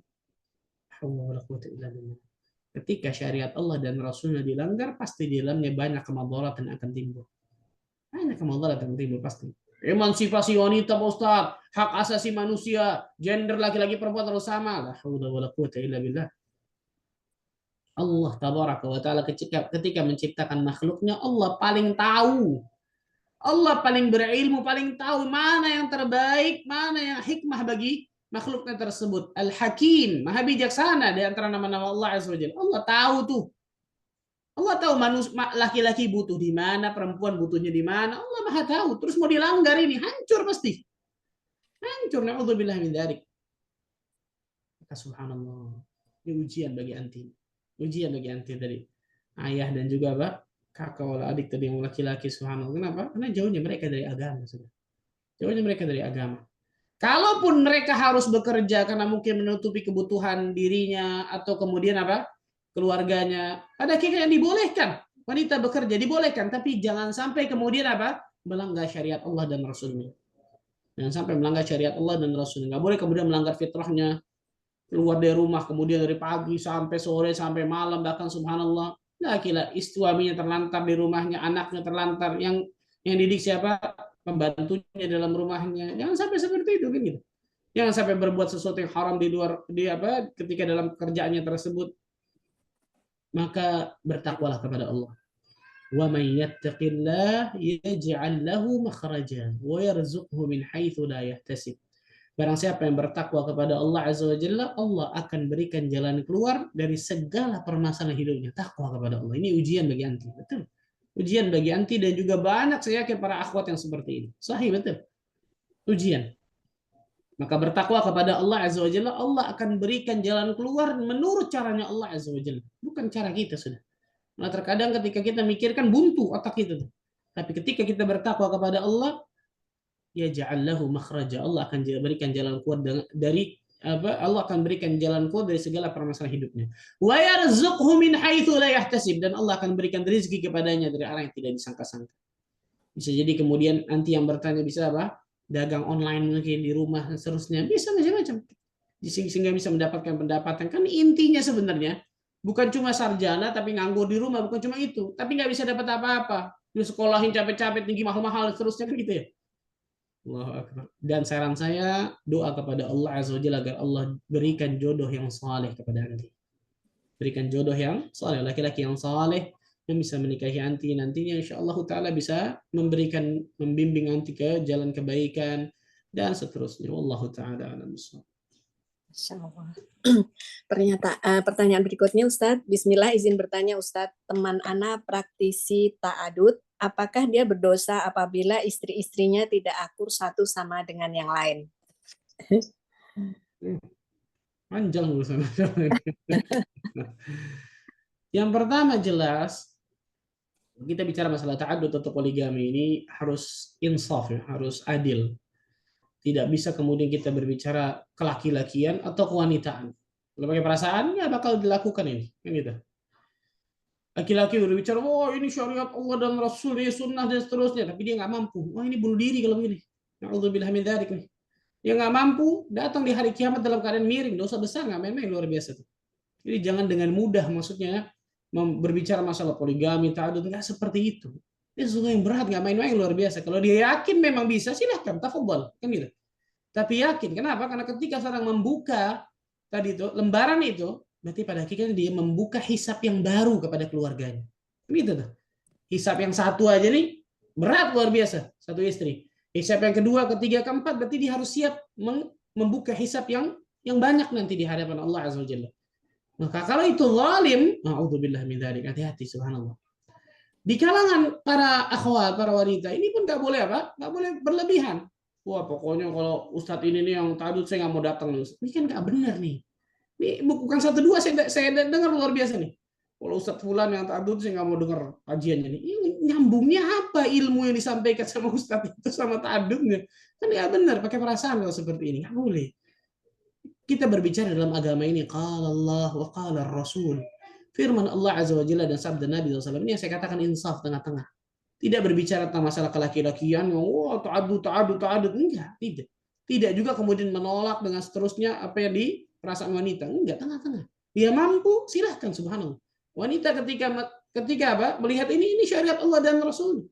Siapapun yang Allah Azza wa Jalla berikan seperti ini, berarti insya Allah dia mampu tentang masalah tersebut. Misal, seorang wanita suami ternyata ta'addud. Yakinlah ketika Allah Azza wa Jalla berikan seperti ini, berarti insya Allah Ta'ala saya berarti mampu untuk menanggung seperti ini.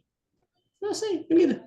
Maka serahkan kepada Allah Tabaraka wa Ta'ala, belajar dengan benar, ilmu dengan benar, seterusnya. Nah, tentang masalah tadi, apa seorang praktisi ta'addud yang kemudian istrinya kemudian nggak akur, ini wallah alam bisawab ya, pada hakikatnya ada sesuatu yang halal di sini kelihatan, ada sesuatu yang nggak benar. Kalau ada kelas ya biasa. Nabi SAW istrinya terkadang apa satu dengan lain. Aisyah pernah nepak apa piring dari yang diberikan oleh sebagai istri yang lain. Tapi mereka bagus akur gitu 99-nya disebutkan. Berarti apa? Kepemimpinan dalam rumah tangganya ada yang salah di situ tuh.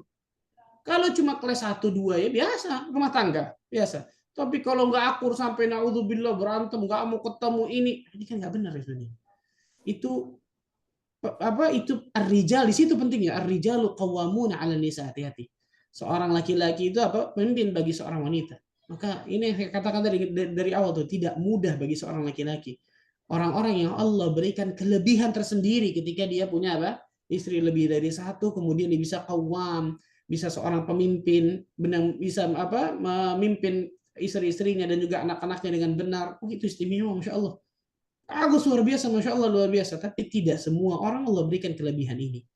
Maka ketika misal kita yakin kita tahu, aduh, satu aja saya yang diatur sama istri saya. Ini gimana terus mau hadap begini? Kan kacau gini. Ini masalah aja bunuh diri, na'udzubillah nih. Bahaya, kezaliman nggak main-main tuh masalah tadi itu. Maka wallah alam bisawab.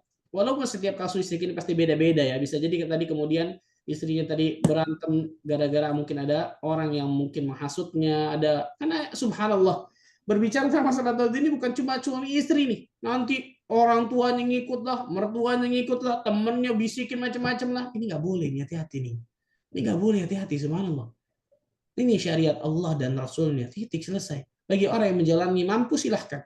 Tapi ingat, ini hisabnya luar biasa nanti di hari kiamat. Bagi yang tidak mampu, maka bersyukur kepada Allah Azza wa Jalla dan jalani rumah tangga dengan benar yang memang dia sudah dapatkan dari istrinya tersebut. Nggak main-main masalah itu. Allah a'lam bishawab. Pertanyaan berikutnya, Assalamualaikum warahmatullahi wabarakatuh. Ustadz izin bertanya, terkait berita akan terjadinya gempa megatrust yang akan menyebabkan tsunami, kami takut. Apakah ini tanda kami tidak bertawakal karena takut mati? Mohon nasihatnya, karena tidak ada juga arahan pemerintah apa yang harus kami lakukan. Terima kasih. Manusia, kemarin sudah kita bahas masalah al-khawf, kalau masih ingat. Ada yang namanya khawf tabi'i. Khawf tabiat manusia, naluri atau tabiat dasar manusia.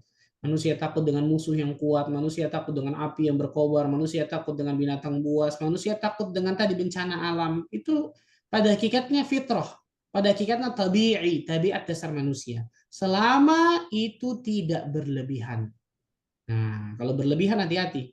Masuk syaitan biasa di dalamnya tuh. Bisa menimbulkan sifat pengecut misalnya, atau was-was berlebihan misalnya, takut berlebihan, cemas berlebihan, ini syaitan. Jadi khauf tabi'i insya Allah tadi, adanya megatrust dan seterusnya. Betul, saya juga baca dan seterusnya. Tapi perhatikan baik-baik. Allah tabaraka wa ta'ala ketika mentakdirkan segala sesuatu, pasti itu yang terbaik bagi hamba-hambanya. Pasti itu yang terbaik bagi hamba-hambanya yang beriman dan bertakwa kepada Allah. Maka apapun yang Allah takdirkan kepada diri kita, ini yang terbaik bagi hamba-hambanya sudah. Kita manusia nggak bisa apa-apa, subhanallah. Kita hanya bisa berikhtiar dengan cara yang benar, kemudian apa? Berdoa kepada Allah, bertawakal kepadanya. Nggak bisa apa-apa manusia, subhanallah. Apa yang bisa dilakukan oleh manusia coba? Kuat, hebat dan terus nggak bisa sama sekali. Wa khuliqal insanu dha'ifa. Diciptakan manusia dalam keadaan apa? Dalam keadaan lemah, subhanallah. Dalam keadaan lemah. Maka kalau hanya sekedar takut biasa saja, insya Allah itu termasuk khauf tabi'i. Tapi kalau sampai berlebihan, ini lihat ini bisa datangnya dari syaitan yang seperti ini. Jangan kemudian takut berlebihan. Dan yang paling terpenting bukan kematiannya, bukan kematiannya, tapi bagaimana keadaan kita ketika kita meninggal tadi itu, dapat husnul khatimah atau su'ul khatimah, dan bagaimana keadaan kita ketika selesai dari kematian itu, ketika dibangkitkan di hari kiamat, masuk ke alam kubur, dibangkitkan hari kiamat, apakah kita termasuk orang-orang yang bahagia atau tidak. Ketika Nabi SAW menguburkan jenazah, Rasul menyebutkan limithli hadza fa'iddu, dengan yang seperti ini nih kalian wajib berbekal untuk alam setelah kematian seperti ini. Yang paling terbaik adalah ketika kita sibukkan diri kita dengan amal saleh, bertakwa kepada Allah, dengan ketaatan kepada Allah, ibadah kepada Allah, usaha dengan benar. Setelah itu hasbunallah wa ni'mal wakil, bertawakal kepada Allah azza wajalla. Itu yang paling nikmat sudah. Wallahu a'lam bishawab. Jadi takut matinya itu nggak apa-apa ya Ustadz. Itu kan Nah, ditanyakan. kalau itu. Tapi yang paling penting bukan itunya, subhanallah. Karena manusia pasti lari dari kematian. Nggak ada manusia yang mendekat kepada kematian. Tapi Baik. yang paling terpenting jangan sampai berlebihan. Ya Allah. Pertanyaan berikutnya, Bismillah, Assalamualaikum warahmatullahi wabarakatuh. Ahsanallahu ilaih. Berdosakah jika mengatakan cari jodoh yang kaya seperti supaya senang hidupnya nanti? Atau bolehkah kita memilih yang sekufu dengan alasan demikian diperintah syariat? Mohon penjelasan Ustadz. Jazakallah khair Ustadz. Berapa banyak orang-orang cari jodoh yang kaya tapi neraka rumah tangganya. Betul ya? Berapa banyak orang-orang cari jodoh yang pangkat jabatannya tinggi, neraka rumah tangganya. Na'udzubillah min dzalik. Cari jodoh yang saleh dan salihah. Itu yang paling terbaik, subhanallah. Saleh dan salihah itu paling terbaik. Nabi SAW mengatakan tunkahul mar'ah li arba'. Wanita itu dinikahi karena 4 hal. Li jamalihi karena kecantikannya, li nasabiha karena nasabnya, lihasabiha karena hartanya, walidiniha karena agamanya. Fadhfar bidzatid din taribat yadak. Maka pilihlah yang bagus agamanya, maka tanganmu tidak akan berdebu. Maka engkau tidak akan apa? Engkau tidak akan celaka. Salihah. Itu perempuan. Laki-laki sama. Rasulullah SAW berkata kepada para wali-wali nih, orang tua, paman, kakak laki-laki, saudara kandung laki-laki, idza ja'akum man tardawna dinahu wa khuluquhu fazawwijuh. Apabila datang kepada kalian seorang laki-laki yang baik agama dan akhlak, lihat dua, agama dan akhlak, fazawwiju, maka nikahkanlah anak-anak perempuan kalian dengan laki-laki tadi itu. Fa illam taf'alu takun fitnatan wa fasadan 'arid. Kalau engkau tidak lakukan itu akan terjadi fitnah dan kerusakan yang besar di atas muka bumi ini. Kalau pertimbangan sekufu betul disebutkan oleh para ulama, bahkan jumhur ulama mengatakan sekufu bisa macam-macam nih. Sekufu masalah apa jabatan, sekufu masalah macam-macam, bisa betul sahih. Karena ditakutkan nanti tidak ketimpangan, tidak keharmonisan tentang masalah rumah tangga kalau nggak sekufu. Betul jumhur ulama. Tapi yang paling terpenting dari itu semua adalah sekufu masalah agama. Sekufu masalah apa? Agama. Sekufu masalah agama, akhlak, kebaikan dan seterusnya. Itu paling terbaik. Itu paling terbaik. Jadi standar utamanya itu bukan duniawi tapi ukhrawi, tapi agama Allah tabaraka wa taala. Sekufu betul. Memang boleh kata para ulama, boleh. Misal dia dari walaupun nggak wajib ya, walaupun ini tidak wajib, subhanallah. Dia misal dari kesultanan atau kerajaan dan seterusnya. Ketika dia mencari misalnya kerajaan juga supaya sekufu, supaya keluarganya nanti tidak meremehkan suaminya misalnya atau sebaliknya, tidak ada masalah pada hakikatnya. Tapi bukan itu yang paling utama. Yang paling utama tidak lain tidak bukan adalah agama Allah azza wajalla. Kan itu nggak wajib hukumnya. Allah a'lam bishawab. Masih ada 2 pertanyaan Ustadz. Ya, Ustadz izin bertanya, kalau diundang oleh orang yang berhutang kepada kita, anaknya sunatan, apakah kita wajib datang? Tidak ya Ustadz? Nah, kalau wajib nggak wajib. hukumnya sunnah. Undangan kaum muslimin kepada kaum muslimin yang lain itu semua undangan hukumnya sunnah didatangi kecuali undangan pernikahan. Undangan Oh, pernikahan hukumnya wajib kita datangi. Selama undangan pernikahan tersebut tidak ada sesuatu yang haram dalam undangan pernikahan itu. Kalau undangan pernikahan tersebut ada joget-joget, nyanyi dan seterusnya, ikhtiar laki-laki perempuan, ini nggak boleh datang malah. Bukan cuma bukan cuma boleh nggak datang, nggak boleh datang malah kalau seperti ini, subhanallah. Maka siasati datangnya mungkin pas nikah atau datangnya sebelum acara dimulai atau setelah acara dimulai dan seterusnya. Adapun tadi ini hukumnya sunnah muakkadah. Dan satu lagi, kalau misalnya orang tersebut mengundang kita makan-makan di rumahnya atau tadi sunatan dan seterusnya, kemudian apa? Bisa menjadikan orang itu sakit hatinya kalau kita nggak datang, nah wajib datang kalau seperti ini kan. Jadi paling tidak ada dua tadi. Dengan pernikahan yang di dalam tidak ada kemaksiatan, nggak ada dosa. Atau yang kedua, ketika kita tidak mendatangi undangan tersebut menjadikan hati orang yang mengundang tersebut menjadi sakit, madarat besar bagi diri kita dan lainnya. Maka yang seperti ini lebih baik untuk didatangi, bahkan sebagian ulama mengatakan wajib untuk didatangi. Allah a'lam. lalu berkaitan dengan hutangnya itu bagaimana Ustadz? Kan dia berhutang dengan yang diundang ini itu. Itu Nah, ada aku betul. mau Ulama memang cara khilaf dalam tidak masalah karena tersebut. orang berhutang kok malah ini gitu ya Ustadz ya Iya. mengundang memberikan makanan gitu. Sebenarnya ulama khilaf tentang masalah apakah boleh menerima hadiah dari orang yang berhutang dengan kita. Ulama khilaf di situ. Kata para ulama, kalau sebelum berhutang, orang tersebut memang sudah biasa memberikan hadiah kepada kita.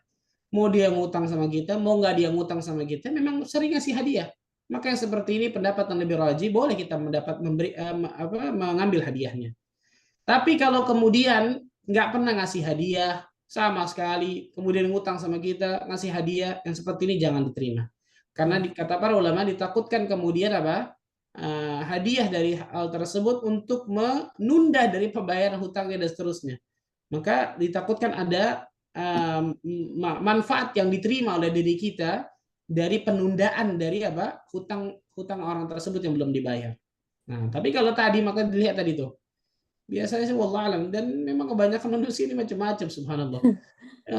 Utang nggak bayar tapi jalan-jalan pelesiran kemana-mana luar biasa. Pakai ini status lagi luar biasa, status lagi yang bisa dilihat oleh ini, Betul. subhanallah. Maka yang paling wajib di skala prioritas dalam hidupnya harus dilihat di situ. Hutang dia bayar kalau memang itu dia mampu, dia bayar langsung kan gitu. Kecuali memang itu memang cicilan yang tiap bulan, lain cerita itu masalah tersebut. Allah alam. Eh, pertanyaan berikutnya, Assalamualaikum Ustadz. Ana mohon, ini kok mohon lift kok saya baca. Maaf Ustadz. Assalamualaikum Ustadz, kalau kita dalam sedekah, apakah boleh kita niatkan agar anak-anak menjadi anak-anak soleh, soleha, atau agar mendapat jodoh atau yang lainnya? Terima kasih Ustadz. Kalau apa sedekah Bu ya? Iya, sedekah tapi diniatkan ini supaya supaya anak-anaknya menjadi soleh atau Hmm. mendapatkan jodoh. Nah, Apa itu? Bertawasul ya Ustadz ya? Nah, lebih ahsan dia mengerjakan amal soleh dulu. Amal soleh dulu apapun itu, sedekah, haji, umur dan seterusnya. Amal soleh itu udah selesai, baru kemudian dia bertawasul dengan amal soleh tersebut. Hmm. Ini lebih aman, ini lebih aman. Walaupun sebagian ulama membolehkan ketika seseorang ingin mendapatkan sesuatu manfaat masalah duniawi ataupun ukhrawi, sebagian ulama kemudian membolehkan tadi dari masalah sedekahnya. Dia bersedekah, tapi ditakutkan hati manusia ini lemah. Ditakutkan nanti tujuan utamanya hanya masalah dunia itu saja gitu. Ditakutkan masalah dunia itu saja yang jadi apa? Yang jadi patokannya. Padahal ketika dia bersedekah atau beramal saleh apapun, yang wajib jadi tujuan utamanya adalah beribadah kepada Allah, taat kepada Allah, bertakwa pada Allah, mengejar surganya, menjauh dari nerakanya. Bonusnya dapetin macam-macam, kan gitu. Bonusnya dapetin macam-macam. Boleh kalau seperti itu dijadikan bonus. Tapi hati manusia, hati-hati masalah dunia ini bisa jadi bonus ini malah jadi tujuan utama. Maka lebih ahsan amal-amal soleh yang kita yakin, kita husnuzon lah, kita berbaik sangka, mudah-mudahan amal soleh tersebut ikhlas, diterima sama Allah. Nah, kita bertawasul dengan amal soleh tersebut. Ya Allah, kalau umrohku kemarin itu ikhlas ya Allah, jadikanlah anakku bisa mendapatkan jodoh yang soleh atau salehah. Nah, ini insya Allah bertawasul dengan apa? Amal soleh tersebut. Jadi kita tidak niatkan dari awal masalah tersebut. Allah alam bisawab. Itu Jadi lebih aman ya. kan Lebih aman. meluruskan niatnya dulu ya Ustadz ya. Iya, karena manusia ini niat ini subhanallah, hati-hati banget subhanallah, hati-hati. Iya, iya, iya. Masih ada satu pertanyaan Ustadz? Silakan Bu. Assalamualaikum. Izin bertanya di luar tema Ustadz. Bagaimana cara mempertahankan rumah tangga yang baru berlangsung 2 bulan, namun suami sudah berniat berpisah?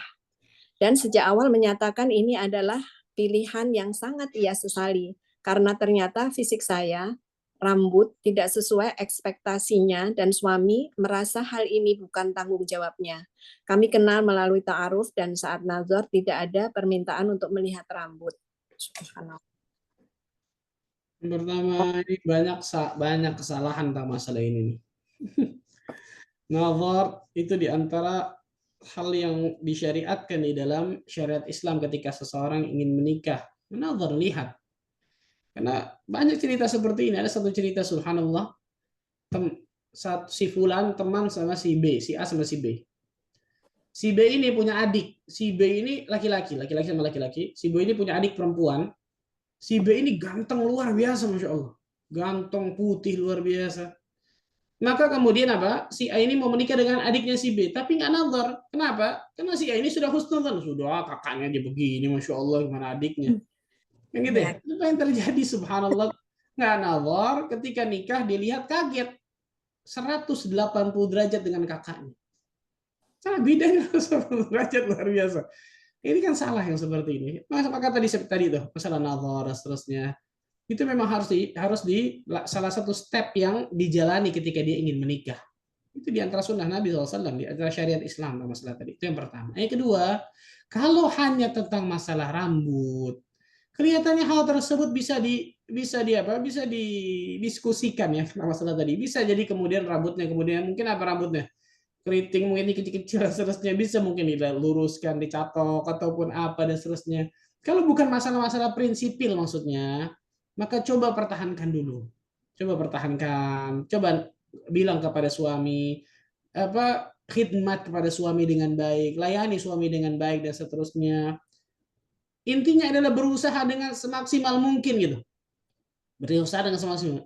Tapi kalau naudzubillah min dzalik, ternyata suaminya ini mungkin ada juga yang lain. Nah, ini yang ditakutkan. Naudzubillah min dzalik nih. Mungkin sebelum menikah sama ini dipaksa sama orang tuanya kan gitu ya. Ataupun gimana dan seterusnya. Akhirnya dia ada yang lain yang ternyata kenapa saya nggak sama itu, mau sama ini ya. Ini repot tuh seperti ini. Ini repot nih. Bertakwa kepada Allah azza wajalla suaminya tadi. Bertakwa kepada Allah. Maka doa kepada Allah. Terus berusaha dengan semaksimal mungkin untuk bisa mempertahankan rumah tangga, khidmat kepada suami, layani suami dengan baik luar biasa. Jadikan seorang suami ini, kata para ulama, seperti seorang raja. Para ulama salaf terdahulu, para wanita salaf terdahulu mengatakan apa? Kami berbicara kepada suami-suami kami seperti seorang rakyat berbicara kepada raja-raja mereka. Bayangkan subhanallah. Jadi bukan mengangkat suaranya dan seterusnya, enggak. Terkadang banyak yang terjadi seperti ini, kan antara suami dengan istri saling saut-sautan suaranya. Naik, tambah naik, dan seterusnya. 7 oktav, 8 oktav, dan seterusnya. Wallah alam bisawab, berusaha dengan semaksimal mungkin untuk bisa mempertahankan rumah tangga. Semaksimal mungkin. Kalau memang nggak bisa, takdir Allah sudah. Dan berdoa kepada Allah agar Allah berikan yang terbaik dalam rumah tangganya tersebut. Karena banyak subhanallah, banyak orang tersibukkan dengan hari H pernikahan. Hari H. Gedungnya di mana, cateringnya gimana, ini rias gimana, tapi lupa dari mempersiapkan H plus pernikahan. Ada yang paling penting itu H plusnya, bukan hari H-nya. Hari H semua insya Allah gampang. Maksudnya apa? Saya terima nikahnya, semuanya saya yakin mudah insya Allah. Hitungan detik bahkan, nggak sampai menit itu. Betul ya? Tapi H plus, banyak orang yang lalai masalah ini. Tentang ilmunya seperti apa, ilmu berumah tangga, ilmu menjadi seorang suami, ilmu menjadi seorang istri, ilmu menjadi seorang ayah, ilmu menjadi seorang ibu, kan gitu. Ilmu dalam rumah tangga yang luar biasa, samudra luar biasa ini rumah tangga, masya Allah nggak main-main, subhanallah. Tambah harus bertawakal kepada Allah azza wajalla dalam rumah tangganya agar Allah jadikan sakinah mawaddah rahmah. Ini banyak yang lalai masalah ini nih. Banyak yang nggak konsen tentang masalah ini, H plus pernikahan ini. Maka berdoalah kepada Allah, kita berdoa kepada Allah, semoga Allah azza wajalla jadikan dari kita orang-orang yang bisa bertawakal kepada Allah dengan benar, agar Allah azza wajalla jadikan rumah tangga kita mendapatkan sakinah mawaddah rahmah, mendapatkan anak keturunan yang saleh dan salehah, yang dengan itu Allah Azza wa Jalla bisa kumpulkan nanti kita semua di surga Firdaus tanpa hisab dan tanpa adab. Allahu taala bisawab. Subhanakallah bihamdika asyhadu an la ilaha illa anta astaghfiruka wa atubu ilaik. Wassalamualaikum warahmatullahi wabarakatuh.